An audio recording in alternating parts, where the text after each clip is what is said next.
Hello, my name is Andrew Keane. Welcome to Keane on America, the daily interview show about the United States.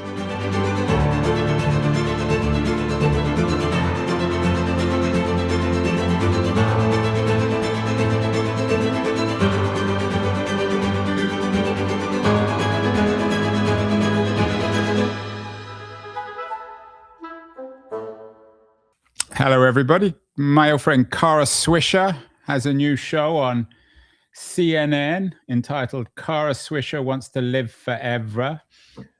And she is confronting her own mortality, although I wonder if she may be immortal in her own way.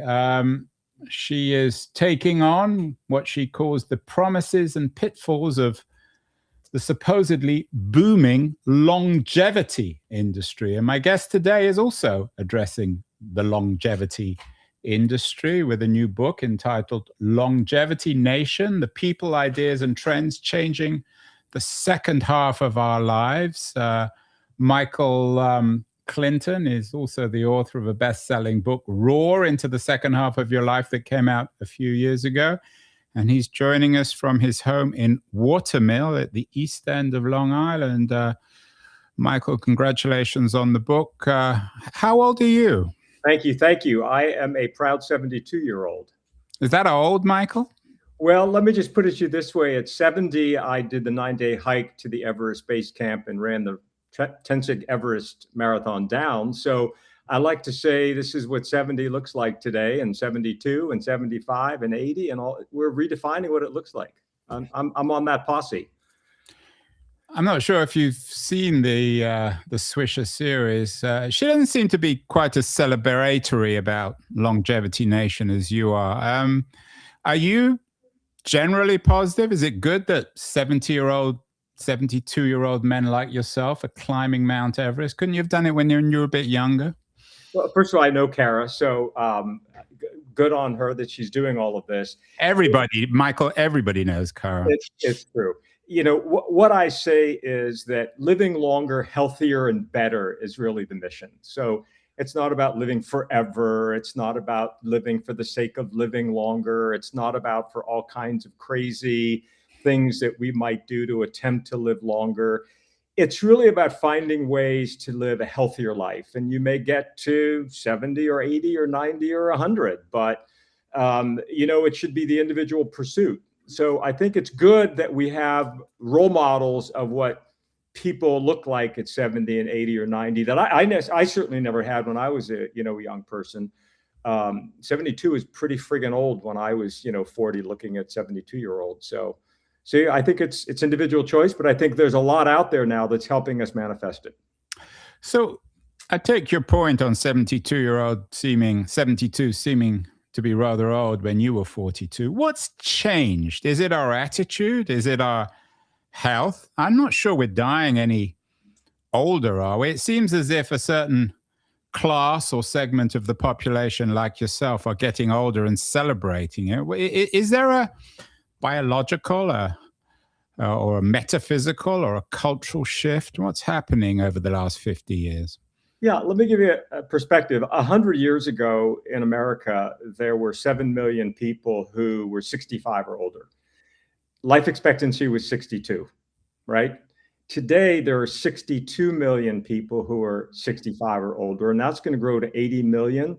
And by the way, these are people from all socioeconomic classes, that are joining these ranks. And a lot of it has to do with how we changed behaviors. Just think about this. I always like to say, my parents, they drank, they smoked, they had no exercise, we ate processed foods. It was culturally, it was different. And, what happened in the 70s is, fitness and nutrition and stop smoking and, the running boom and the aerobics phenomena and, better preventative medicine. And it sort of became sort of a cultural thing in the country that became more and more how people live their lives. And so I think we're now seeing that as people are aging longer and healthier, that it's creating this longer lifespan of people. It's by the way, it has its pros and it has its cons. I mean, it's good for the individual, many of them, but others will struggle as they live longer and don't have enough money or don't have enough social community, and the structures that we have are kind of outdated. So, but I think we're seeing people across the world live longer. Life expectancies are growing, exponentially. You're in Long Island on one coast, the East Coast. I'm on the other coast in San Francisco. Yeah. Is this a coastal thing?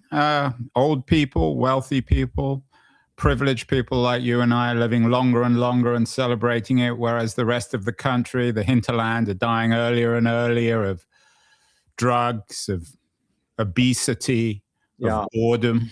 Yeah, well, not necessarily. I spoke to people in different parts of the country for this book. I'm originally from Pittsburgh. I came from a poor working class family in Pittsburgh. Are you the only 72-year-old ex-Pittsburgher, do you think? No, there are others, but I still keep my roots in my working class community in Pittsburgh, where I was raised with a laborer father and a housewife mother who raised 6 kids. But I see that it's happening a lot. Here, listen, here's some great news. The GLP-1, which to your point was only available for the rich people and the people who had the money, it's going to be available on Medicare this summer. And as you probably know, the GLP-1s are being cut. The price is going to be cut in half. This is like one of the first democratized drugs that's going to be available for everyone to reduce obesity. And as you probably know, there's a lot of early data that it's helping with what we call longevity, because inflammation is down, cardiovascular is better, organ functions. This is a drug that's going to be available for just about everyone. So I think that's one of the good signs that's out there. Yeah, it's interesting you bring up GLP-1. I mean, on the one hand, of course, you're right. It's a relatively democratizing drug. It will be. At the moment, it's still you still need either health care or to have a relative amount of money to be able to afford it. But I wonder whether an example of not so much a longevity nation, but a brave new world where we're all addicted to these pills which keep us going. Because the point, of course, the medical question on GLP-1, which I haven't heard answered, is whether you can ever leave it. It's Hotel California. You can check in, but you can't check out, because if you do, you get fat and old very quickly. Yeah, you're right. That seems to be the story right now. I don't think we know enough yet. It's all so new, but that seems to be the story. There are some doctors who I spoke to, and everybody I talked to in this book, I interviewed 70 people from all walks of life. Not 72, Michael. Not 72, 70. And it was doctors, doctors and technologists and higher education and, brainy people and everyday people. And what many of the doctors say is that we're all going to be on some form of the GLP-1 in our lives. It's going to become, almost mainstream. But to your point, I don't think we know yet what the long-term play will be. It's an exciting moment, but we don't know what the long-term play is.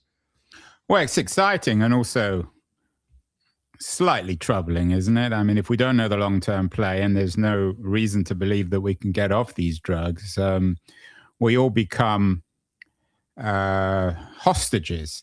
What about the idea, and I know you deal with this in the book, of aging? What does it mean? And in an age of GLP-1, in an age of guys like Michael Clinton, who can climb up Everest at the age of 72 and do remarkable things in the gym, which even Hollywood movie stars 30 years ago wouldn't have imagined.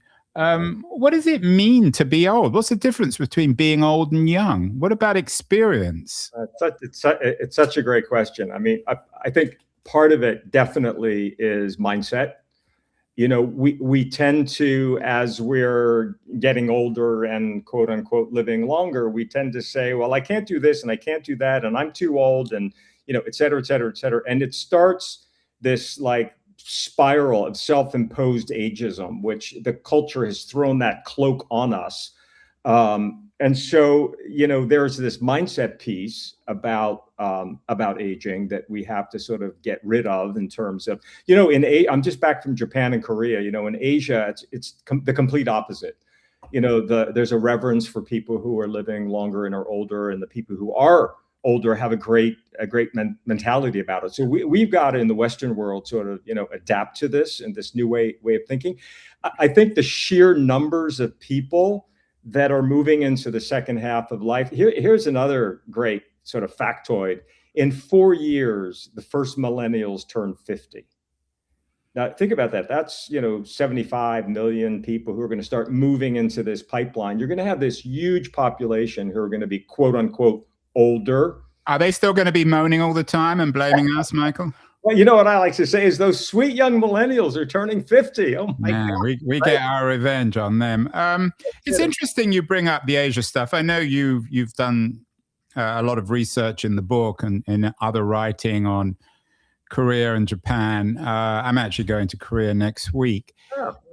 These are cultures which historically seem to respect longevity, or certainly old age and the wisdom that supposedly goes with it. Do you think in America, one of the problems is that because it's always been a youthful kind of culture, when you go to the airport and you see, I'm not suggesting you're guilty of this, but when you go to the airport and you see 70 or 80-year-olds dressed up as if they're 20, it's a little embarrassing for us and for them that youth is something that's been celebrated in the US, or historically, culturally is celebrated. So when people get old in your longevity nation, the only way to celebrate old age is by trying to look younger and younger. Is that fair, or am I being rather unkind? No, I think what's happening is you're now seeing images of people who aren't, how you described it, who are, very, very, here's the meme I like to use as the example. The Golden Girls, the TV show, they were in their 50s. Now, think about the Sex and the City women who are in their 50s, just, and very, very contemporary in the way they are presented. And we can go down the list of men and women, celebrities, everyday people who are in their 60s, 70s, 80s. Martha Stewart is always the great example. She's in her mid 80s and she looks. And she how long was she in jail? She even survived. I remember that. Yeah, but she looks amazing. So whatever she did, Oprah just turned 72 also. You think about that. You think about a lot of our actors and our celebrity types that are out there. And your namesake, the Clintons, they seem to have, certainly Hillary has aged very well. I'm not so sure about Bill. Yeah, but people, you're seeing very different images of people than we saw once again when I was younger. And so I always say that look at what 70 or 80 can be and look like. And that has to do not just with appearance, which is superficial, but that has to do with what I call the longevity protocol of, exercise and movement and eating right and good sleep and all the kinds of stuff that help that process. Is that the point of the book, Longevity Nation? I know you went out, as you said, you talked to 70 people in the business, the people, ideas, and trends changing the second half of our lives. If we are indeed all going to live to 80 or 90, or in a second half of our lives by the time we're in our mid to late 40s, are you telling people what they should be doing so that they can become like Michael Clinton at the age of 72, climb Everest or do amazing things in the gym and do all the other incredible things that you've been doing recently? Yeah, it's a personal, individual story. What I really wanted to do was to interview what I call the longevity innovators, the people who are really helping to solve this. How will we age healthier and better? And so I love the analogy. Somebody said to me, this is like longevity 101. This is like going to college and you took psychology 101 and you kind of got the landscape of what was happening.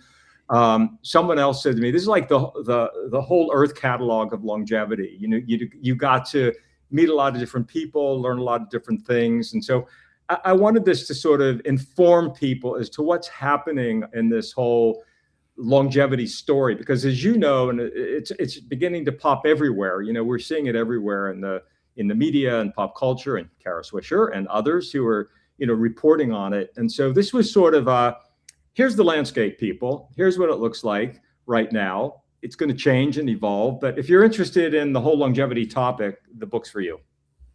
Tell me a little bit about your own life. You've done a lot of things. You learned to become a private pilot. You began life as a more traditional media executive. If you sat next to someone on a plane that you weren't flying, how would you describe your life? That's such a great question. When I was 39 years old, I was the publisher of GQ, and it was a pretty heady job. And like many people, I was defining myself by what I did, the seat I sat in. And I came back and I had a conversation with a very wise person who was older than me, who said, just remember, the seat you sit in is not who you are. So that was like a lightning bolt that hit me. And I started to, let's call it, dimensionalize my life. In my first book, Roar, it was called Life Layering. How do you build other personas about yourself so that you're not just talking about what you do for a living, for example. So I started that process when I was about 39 and, built all these layers of different things, marathon running, adventuring, piloting, all that kind of stuff, so that I was more than just a publishing executive, if you will, in my identification. So yeah, so I had a great long publishing career, as you saw, but that was then, and now I'm off to my next thing. Michael, I think your audio is causing trouble. It's probably getting revenge on your aging, but you might have a look at that. Often when I talk to people who are a little bit older and have written books on getting older and the wisdom of becoming older, they talk about their children and their grandchildren. Do you have kids or grandkids? No kids, no. Do you think that your view of getting older might be different? If you had kids and grandkids, you might think slightly differently about doing crazy things like walking up Everest? Well, I can say that I'm a surrogate father for many kids. I won't share all the details, but I've put many kids through college and taken care of family and so forth. And so while I don't have my own children, I've got a lot of that in my life. And so I would still be doing what I'm doing, and all the kids that are in my family and who are part of my life love the idea that I'm doing all this stuff, because I'm kind of the role model for them moving forward. And what about for those of us who do have kids? I don't have any grandchildren yet. I hope to have some eventually. Should they be thinking of second half of their lives, of longevity nation and all the rest of it in slightly different terms, or we're all in the same boat? Huh? Yeah, I think this is what happens, and this is the example I always use. We all know that sort of 60-year-old who their kids are gone and they're empty nesters, and they may have been downsized or pushed out of their job, or all of a sudden find themselves not working, and hopefully the partner sticks around, or maybe not. But if you're 60 years old and all of a sudden all of that goes away, who are you? And a part of it, a lot of it is around the empty nest piece, because we put a lot of people who have kids put a lot of energy, obviously, in raising those kids and getting them, launched into adulthood. But oftentimes they don't think about, well, what's going to happen to me individually, personally? Once a parent, always a parent. But as you know, as kids get older and move into their adult years, they're less and less reliant on their parents. And so the question that we always ask is, who are you post-career, post-parenting? How's your relationship? All of that kind of stuff. So so think about that earlier than later. Lots of books have been written recently, Michael, on young people. They're supposed to be lonely and anxious. People like Jonathan Haidt have written all sorts of books, blaming it all on social media. You've also written and thought about the issue of loneliness and of anxiety. It's not just young people. Do you think that our age of anxiety is dragging in the oldsters too. Is longevity nation also increasingly isolated? Can we blame too much social media, too much television? Should they be living differently? Perhaps different kinds of communities, different kinds of living arrangements? Yeah, I think it's a very real issue for people of all ages. I think there's a few things happening, and one of the things I write about in the book, which I'm really excited about, is new ways of living, new housing models, new kinds of communities. The importance of multi-generational experience in urban cities. There's something called the NORC, the natural occurring retirement community. You live in a building where there are people of all ages, and you're having interactions with those people, which is really healthy and important. I think technology is going to play a really big part in this. You might be familiar with something called LEQ, which is a robot companion, which right away there's a visceral reaction where people say, oh my God, that is too sci-fi for me. But there was a story recently in the New York Times about a woman in her mid-80s who lived in a rural area in America, and she had no real community and she was a widow, and how this LEQ technology became a really important part of her everyday life. And I think we're going to see technology play a role in helping older people, especially if they're isolated or lonely. I'm just back from the Blue Zone in Okinawa, which you're familiar with. And one of the things I learned, which I loved, is that there's an intention in the Blue Zone that every older person in that Blue Zone community gets a personal live contact with another human being during the course of the day. And the whole community makes sure that anyone who is older has that contact. Wow, what an incredible idea. But I think whether it's that, why is it called the Blue Zone? Why not the Green Zone? The Blue Zones were kind of established by a guy named Dan Buettner, that these are sort of 5-6 areas in the world and why is it called the Blue Zone? It's a good question.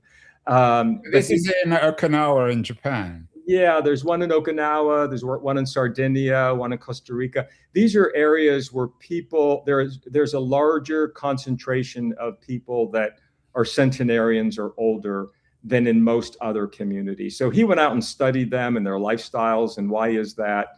And it's interesting. There was a Netflix series around it as well. But these are communities that people go to and study and look at.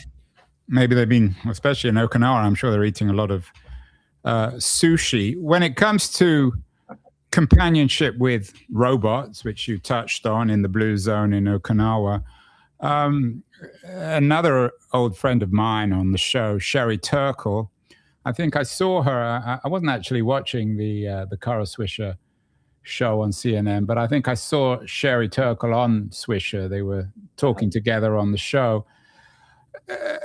I'm sure you're familiar with Turkle's work. She's a very influential tech thinker. She was warning us a few years ago about old people becoming over-reliant on robots. This was before the explosion of ChatGPT and AI. Right. Is there something that we should be a little concerned with in Longevity Nation, Michael, becoming too dependent on smart machines for companionship? A wonderful book was written 3 or 4 years ago, Clara and the Sun, warning us about becoming too intimate with, it was a novel, about becoming too intimate with machines. We forget what humans are, and we indeed forget the difference between humans and machines. Yeah, I'm sure you're familiar with the singularity and the singularity. Yes, Kurzweil's been on the show too a few years ago. Yeah. And that's a really big, interesting topic about how obviously AI becomes integrated into our own biology.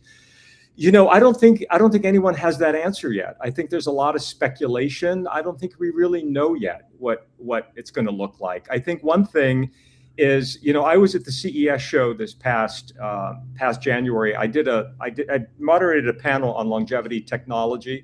There are 100 companies that identified as longevity tech companies. Fascinating stuff. One of them is an exoskeleton where you put it on like a pair of pants and it gives you mobility. And it's, that to me is a really positive force, because as people are older, sometimes they have mobility issues. And if you can wear this exoskeleton pant and be able to move around, I don't see any downside in that, right? With regards to the technology of the robotics, and some of the things we saw are, everyday chore things where, lifting things and having the robot. But I think the current thinking is that's still way off into the future in terms of that being integrated into everyday living. I don't think anyone knows the answer yet. Well, I'm beginning to suspect when Michael, you say nobody knows the answer yet, perhaps sometimes you don't really want to know the answer. That's true too. Maybe. Yeah, maybe. You mentioned Kurzweil, of course, has become the pinup for the Silicon Valley promise of living forever. I think he takes many pills, and to some people at least, he might appear rather absurd. Have the Silicon Valley brethren, as they are now known, the billionaires, Peter Thiel, I think, is also known for taking massive cocktails of drugs every day to keep himself young. Have Silicon Valley bros, have they done a bad job for Longevity Nation? You're not part of Silicon Valley, you're on the East Coast, but does it worry you that they're, in a sense, parodying this idea of wealthy people wanting to live forever? Yeah, well, first of all, I think that living forever is probably not a realistic goal, but that's just my own point of view. Probably. So you think there's a chance? I mean, what percentage? Well, speak to, once again, singularity. But here's I think what is the good side of that is they all kind of put the topic into the conversation. So, whether it's Huberman or whether it is, anyone else in the, in that sphere, Attia with his book Outlive, they put the conversation into the culture. And, what happens is when something starts, as something starts that's new like this, you got this ecosystem of all different kinds of players. I really spent time, I'm on the Stanford University Center on Longevity board, and I spent all my time intentionally in this book talking into deep science as much as we know, talking to doctors, not just at Stanford, but at Weill Cornell Medicine in New York and the Buck Institute in New York, in California. So I was very intentional about speaking to the people who are deep in the science of all of this. I didn't want to get off into a tangent with, a lot of the things that are happening as the way you described it. So I tried to keep it very centered on that approach, because I felt it was the right approach for the reader I wanted.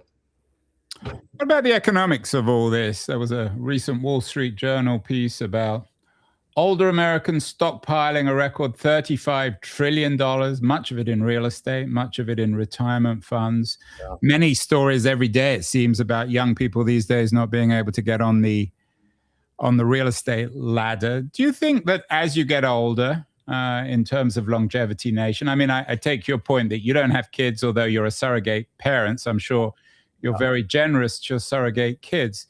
But should old people be willing to, in our Longevity Nation, should they be passing on their wealth earlier before they die? Because I mean, as you said, they probably, the chances are they may not like to think of it, but in the end, they're going to die.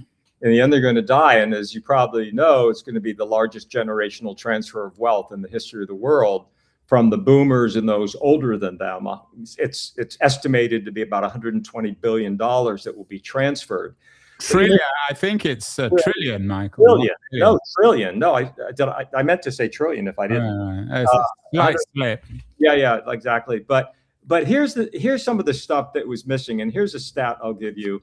The 60-plus-year-old gives about 40 to 50% of all philanthropy in America in terms of donations. There's about $592 million is given in philanthropy, and about 50% of that is estimated to be given by people 60 or older. So I would argue there's a lot of money going into philanthropy. If all of a sudden they stopped giving that money, the philanthropic world would collapse.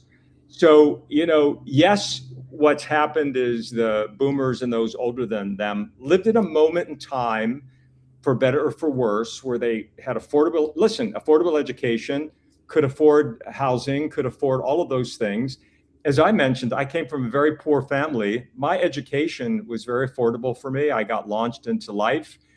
And the boomers and the people older than them many of them lived in a moment in the time where they were able to earn good money, amass assets, have properties.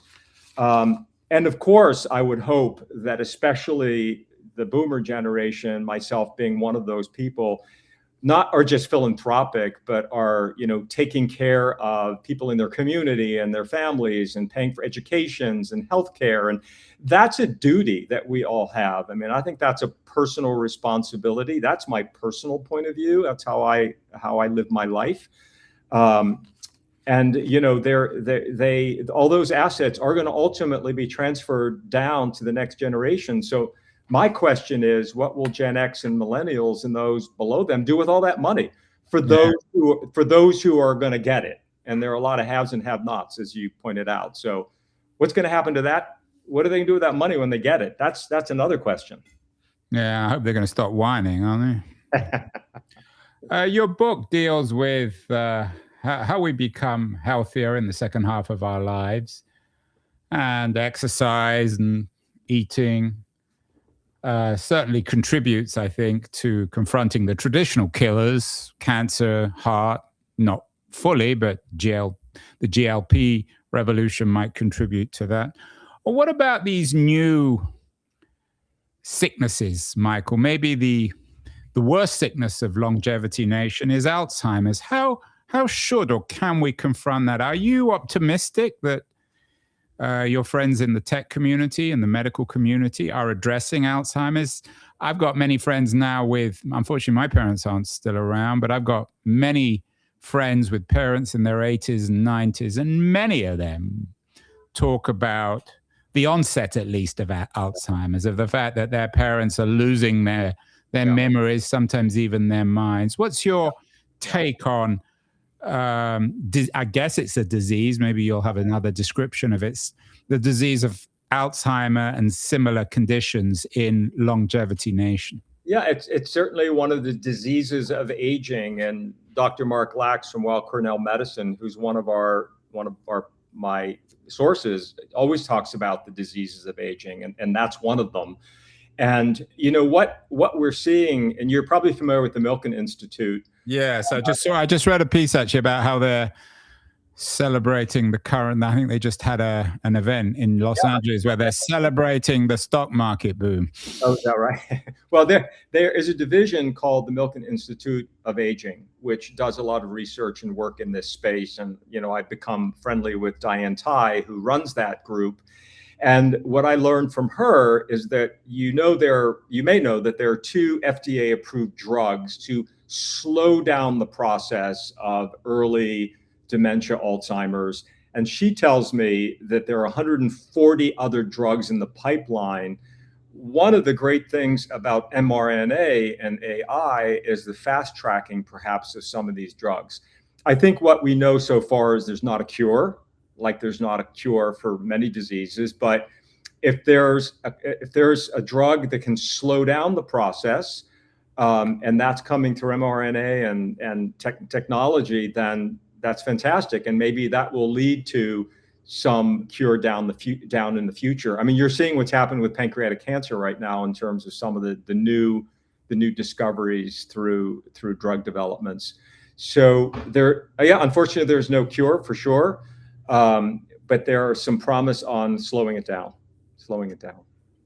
There's a book that's coming out later this year. It's going to come on the show, written by Samuel Moyne, who teaches at Yale about, I think the book is entitled Gerontocratic Nation, which is an alternative, I guess, to your Longevity Nation. Yeah. When it comes to politics, of course, we've had a series of gerontocratic presidents, Trump, then Biden, then Trump, more and more concerned that young people aren't breaking through. Do you think there should be formal retirement ages. I mean, Pelosi is another example. People who won't retire, Supreme Court judges, Ruth Bader Ginsburg, for example, has been heavily criticized for not retiring earlier. Should people, I mean, I take your point on the glory of living older and being fit, and you can climb Everest, you can go to the gym, but should you be quitting your job a little earlier, stop being a senator, a politician, a president, and hand power over to younger people? Are you hoarding power? Not you, Michael, but your longevity nation. I'm opposed to the idea of retirement ages, period, end for anyone. I'm opposed to the idea of retirement. Let's spend a minute and make the statement that retirement is a false construct that was created 100 years ago by the government. It was basically created when Social Security was born. You know, prior to that, people worked until they died. Now, because they didn't live as long, right? And there's a whole host of issues about living longer. But I think retirement as a concept is not a natural human condition. We need to have purpose and engagement and involvement. And, you know, that has to become the clarion call in my mind. I mean, ultimately, people decide when they're done with something. But, you know, I wrote a piece for Esquire called Why 65 is No Longer the Number. Once upon a time when you were 65, quote, you retired and you moved to Florida and played golf for a few years, and that was kind of it, right? Today, if you're 65, you may live another 30 years. So what are you going to do with yourself? Stay engaged, stay involved. So I'm opposed to the idea of the retirement construct. I like the word we use is rewire into something else. You don't have to do the same thing, but do something to stay engaged. Yeah, maybe if you're 65, you've got nothing to do, you could start a podcast. Why not? Right. Yeah, why not indeed.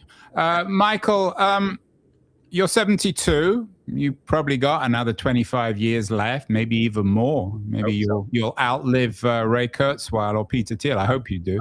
You deserve to. What haven't you done? I mean, you've climbed Everest. You look like a 25-year-old at the gym. What do you want to do with the next quarter of your life? You're not even halfway. You're probably halfway through, but you might only be 2/3 through. I'm middle-aged. Right, you're middle-aged. What else is there for Michael Clinton to do? You seem like you've done everything.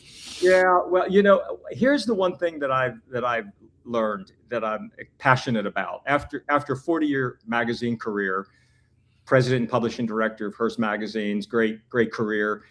I've really, in this second act, I've really become enthusiastic and an advocate about this idea of helping people learn how to live healthier and better and longer.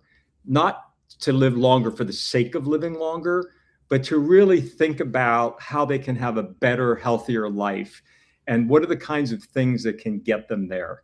And I get jazzed by that. So I have another book in mind. We've launched a business called Roar Forward, where we have 40 clients. We're working with business leaders. There it is. We're launching, we work with business leaders in all sorts of industries, nonprofits, academics, for-profits. I give keynotes, we do webinars. I'm really excited about bringing this message.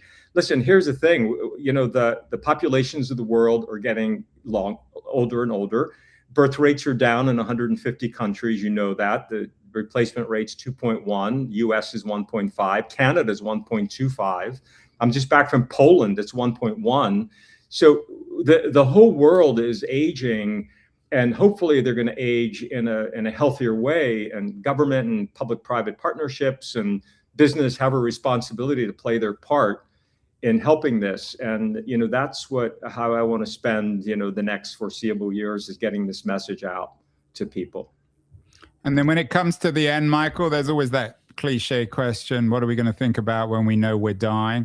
What do you want to be thinking about? I assume you don't want to die disappointed. Do you have a bucket list of things you want to get done before you exit the stage? Yes, well, of course, I have a whole list of things in lots of categories. I mean, you visit what, 125 countries. You've been to do you want to go up in a rocket with Jeff Bezos and Elon Musk? No, not really. Listen, when I ran the Toronto Marathon, I watched the first 100-year-old man run across the finish line of a marathon. Wow. And this guy didn't start running till he was 82. So I want to be able to be, mobile and cognitive and healthy and running and doing hiking trips and taking the kids in our family to places like the Camino and doing all of that kind of stuff. And I want to be a teacher and I want to be a student, because I think it's really important for all of us to be students and lifelong learners. I want to keep learning new things and trying new things and writing more about this topic.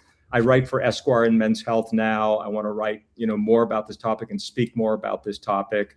And I want to be able to have, more importantly, the people that I love around me, my family, my friends, everybody that's important to me. Because one of the things we pose in the book Roar is, as you're thinking about this, who are the 5 people that you would want to have around your deathbed?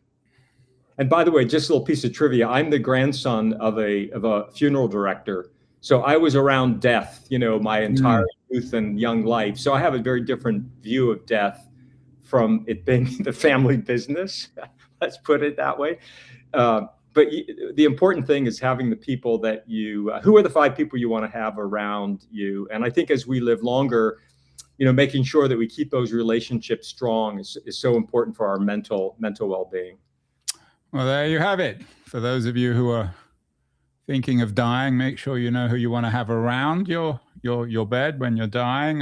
Michael Clinton's new book, Longevity Nation, The People, Ideas, and Trends Changing the Second Half of Our Lives. A very different take, I think, on aging and Longevity Nation from Kara Swisher, who's perhaps slightly less generous than Michael. Congratulations, Michael, on the new book. Wonderful conversation. And I think you are a model for Longevity Nation. Keep it up, keep going, keep aging. Thank you so much.